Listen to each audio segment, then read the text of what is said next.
Hello everyone, আমি আবারও হাজির হয়ে গেছি তোমাদের কাছে একটা মিষ্টির জিনিস বলতে পায়েস।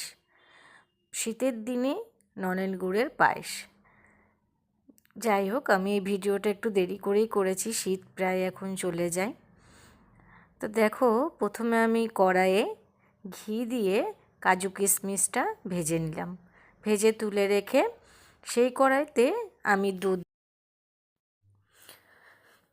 জাল হয়ে গেলে এবার সেই কড়াইয়ের মধ্যেই আমি আমি ঘি দিয়ে চালটাকে, গোবিন্দভোগ চালটাকে প্রথমে মাখিয়ে নিয়েছিলাম।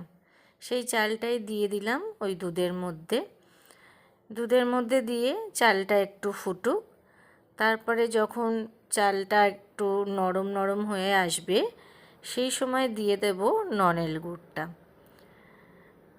খেজুরের গুড়।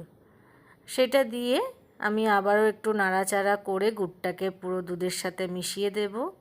এই দেখো, কালারটা এরকম চলে এসছে। আমার চালটাও সেদ্ধ হয়ে গেছে।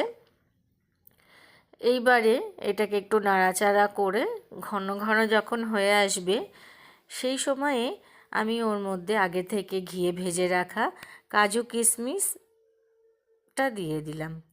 এই দেখো, আমার পায়েস পুরো রেডি। একদম দারুণ টেস্টি হয়েছিল নলেন গুড়ের পায়েস। তোমরাও সবাই বাড়িতে ট্রাই করো, খুব ভালো লাগে। তোমাদের অলরেডি ট্রাই হয়ে গেছে, তবু যারা এখনও করোনি, আমার রেসিপিটা একটু